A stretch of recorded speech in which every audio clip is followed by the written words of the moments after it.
The next panelist to present is Dr. James Mohler from Roswell Park Cancer Center. Dr. Mohler. So I'm totally overwhelmed by everything I've learned the last 3 days. So I made these slides 3 weeks ago. So I want to make 2 points with my slides and then a third point at the end. So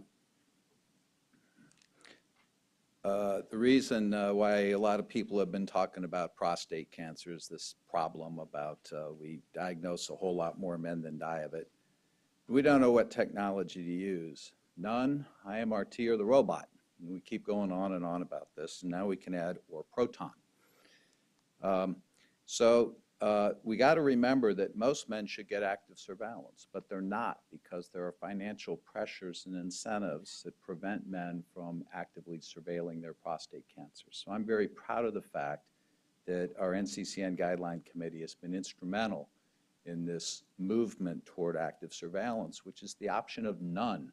It's actually not none. Men get afraid of this because they think they're being committed to active surveillance and they'll never get treated. But active surveillance means you're going to watch somebody carefully and treat them if they need to be treated, and only if they need to be treated.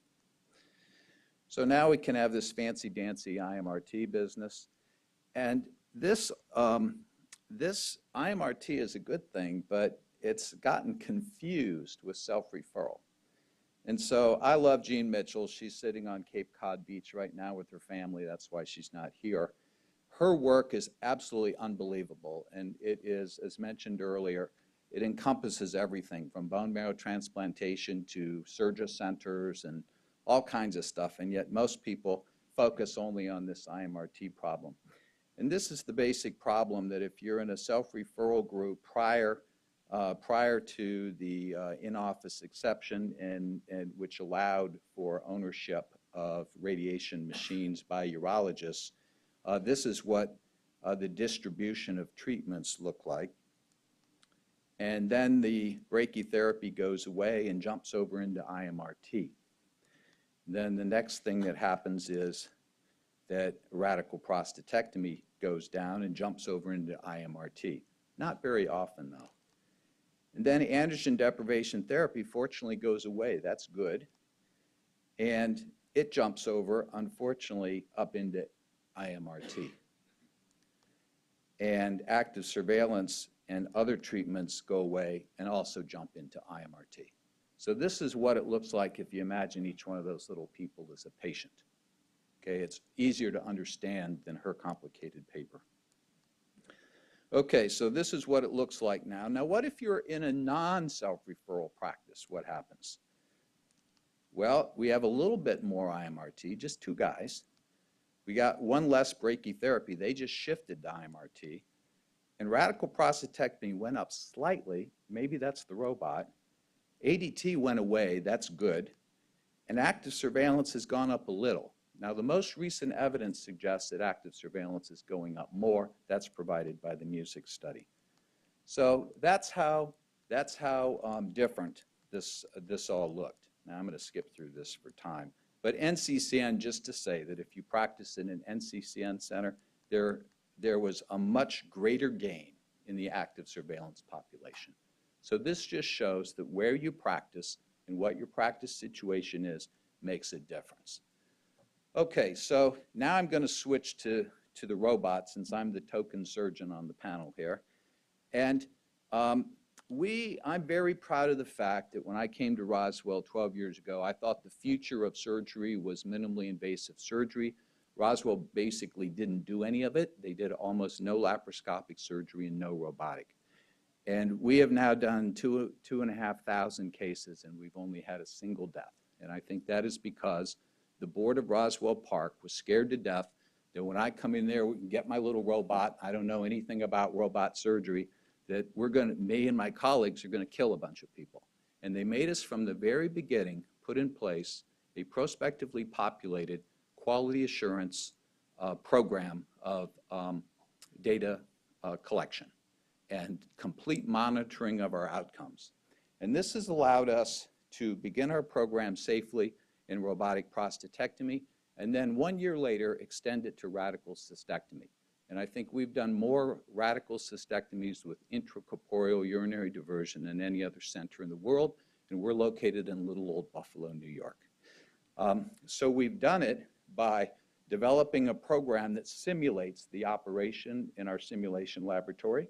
We have an observation program in our operating room that more than 300 surgeons from all over the world have passed through.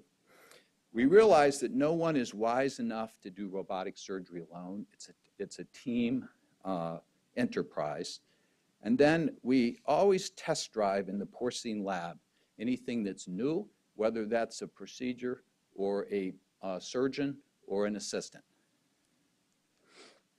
And so we just published our training roadmap, which includes credentialing and re-credentialing.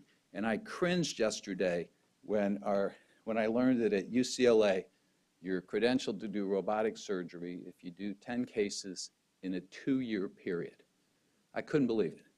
So at our center, we have had a raging argument. Khurshid Guru is the director of robotic surgery, and we settled on a number, initially 20, then 18, and then we went to war with our colleagues in gynecologic oncology and surgical oncology, and after all the dust settled, 10 per year.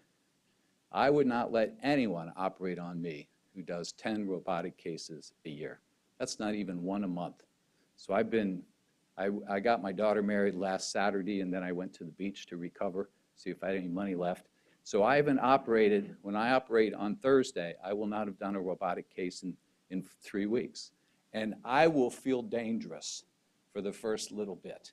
So this is really important, that you have this type of environment with the simulation lab that I can go warm up in and make sure that I can do justice to the person sitting in front of me. Now, in order to do cystectomy safely, if you leave positive margins in invasive bladder cancer, the patient is dead.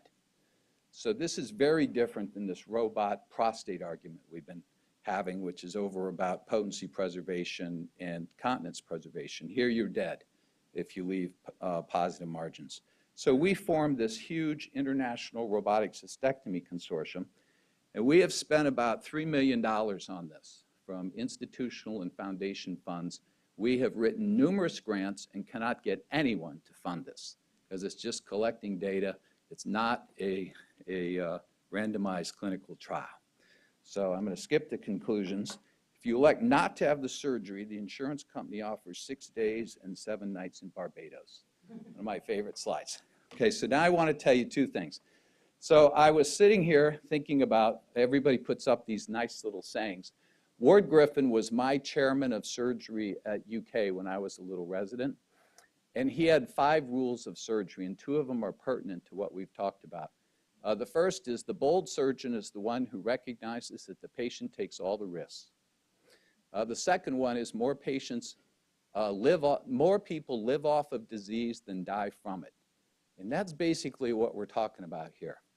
And so I don't like randomized clinical trials because we're all going to be here for 20 more years till we get any answers. So I think we should get rid of randomized clinical trials. And we need to be bold. We need to just say, it's impractical, let's stop this nonsense. And instead we need to do, you get an iPhone or you get a BMW, and it's better. And they don't do any randomized clinical trials. They do something called statistical process control. They serially capture data, and they look at when a series of events gets worse or better. And then they determine that something is better or worse. And so they can do this much faster than we all can. We sit here and compare survival curves and graphs of means and standard deviations. It takes thousands of events in patients and hundreds of events to figure out which one is better, and I think we need to stop this. And this, every time somebody says we need a randomized clinical trial here, I just keep going, y'all are dreaming. We can't afford it in either the cost of it or the time of it. So I want to say, get rid of randomized clinical trials. They're a waste of our patients' time.